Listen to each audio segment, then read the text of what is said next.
कहानी की शुरुआत होती है एक शांत, साधारण से दिखने वाले मोहल्ले से, जहां सब कुछ पहली नजर में बिल्कुल सामान्य लगता है। सुबह होते ही लोग अपने अपने काम पर निकल जाते हैं, बच्चे स्कूल जाते हैं और शाम होते ही हर घर में रोशनी जल उठती है। लेकिन इस सामान्य सी जिंदगी के पीछे एक ऐसा राज छुपा हुआ है जो धीरे धीरे सामने आने वाला है। इस कहानी की मुख्य किरदार है एक लड़की जिसका नाम है प्रिया। प्रिया बाकी लोगों से थोड़ी अलग है। वो हर चीज को बहुत ध्यान से देखती है, छोटी छोटी बातों को भी नोटिस करती है, और यही उसकी सबसे बड़ी ताकत भी है और कमजोरी भी।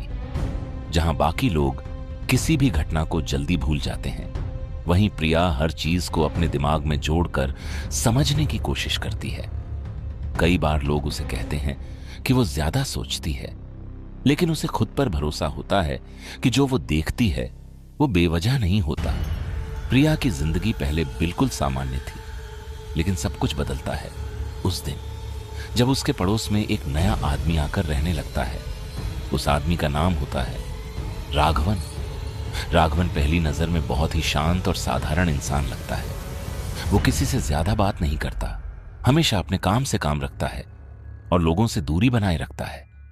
मोहल्ले के बाकी लोग उसे एक आम इंसान समझकर नजरअंदाज कर देते हैं, लेकिन प्रिया को उसके अंदर कुछ अजीब लगता है।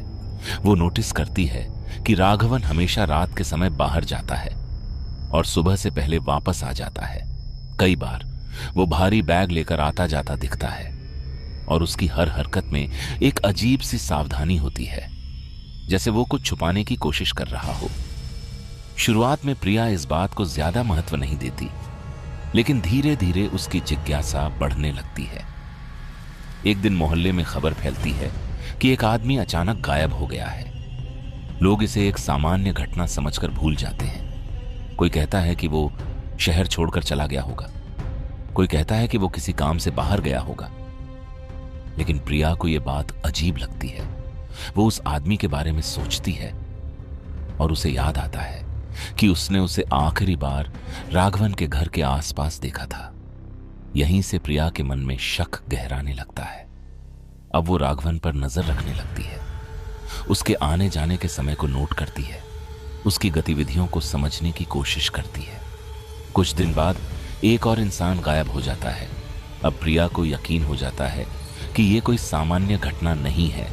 वो पुराने रिकॉर्ड्स देखने लगती है, इंटरनेट पर सर्च करती है और उसे पता चलता है कि इस इलाके में पहले भी ऐसे केस हो चुके हैं जहां लोग अचानक गायब हो गए थे, लेकिन कभी किसी ने इन सबको जोड़कर नहीं देखा।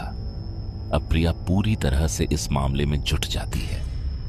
वो अपने दोस्तों से बात करती है, लेकिन कोई उसकी बात को गंभीरता से नहीं लेता।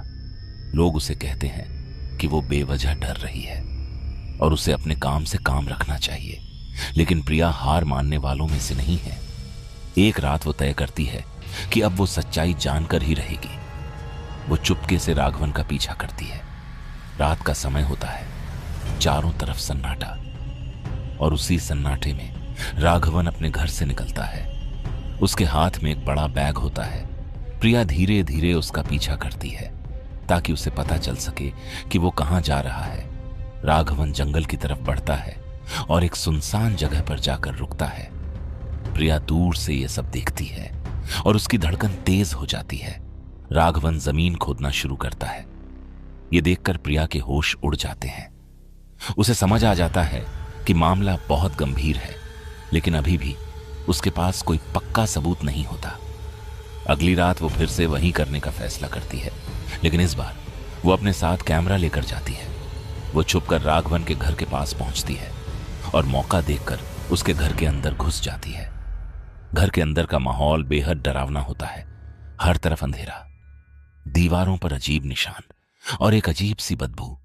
प्रिया धीरे धीरे हर कमरे को देखती है और फिर उसे एक कमरा मिलता है जो बंद होता है। वो किसी तरह उस कमरे को खोलती है और जो वो अंदर देखती है वो उसकी जिंदगी बदल देता है। कमरे के अंदर कई सारे सबूत होते हैं, पुराने कपड़े, पहचान पत्र और कुछ ऐसी चीजें जो साफ बताती हैं कि यहां कुछ बहुत गलत हो रहा है। प्रिया ये सब रिकॉर्ड करने लगती है, लेकिन तभी पीछे से दरवाजा बंद होने की आवाज आती है। राघवन वापस आ चुका होता है। अब प्रिया फंस चुकी होती है। राघवन धीरे धीरे उसकी तरफ बढ़ता है। उसके चेहरे पर एक डरावनी मुस्कान होती है। वो समझ जाता है कि प्रिया सब कुछ जान चुकी है। अब वो उसे जिंदा नहीं छोड़ना चाहता। प्रिया अपनी पूरी ताकत लगाकर वहां से भागने की कोशिश करती है और किसी तरह वो घर से बाहर निकल जाती है। राघवन उसका पीछा करता है और दोनों के बीच एक खतरनाक पीछा शुरू हो जाता है। प्रिया भागते भागते सड़क तक पहुंच जाती है और वहां लोगों की मदद से खुद को बचा लेती है। अब वो सीधे पुलिस के पास जाती है और सारे सबूत दिखाती है। पुलिस तुरंत एक्शन लेती है और राघवन को गिरफ्तार कर लिया जाता है। जांच के दौरान पता चलता है कि राघवन कई सालों से लोगों को अपना शिकार बना रहा था और उन्हें हमेशा के लिए गायब कर देता था। आखिरकार सच्चाई सबके सामने आ जाती है। मोहल्ले के लोग जो पहले प्रिया पर शक करते थे, अब उसकी हिम्मत की तारीफ करते हैं। अंत में प्रिया को यह एहसास होता है कि उसकी खासियत ही उसकी ताकत है और अगर वो अपनी नजर को नजरअंदाज करती तो शायद ये सच कभी सामने नहीं आता। कहानी हमें यही सिखाती है कि कभी कभी सच्चाई बहुत करीब होती है, बस हमें उसे देखने की हिम्मत चाहिए होती है। और सबसे बड़ी बात, हर सन्नाटा शांति नहीं होता। कभी कभी उसके पीछे बहुत बड़ा तूफान छुपा होता है।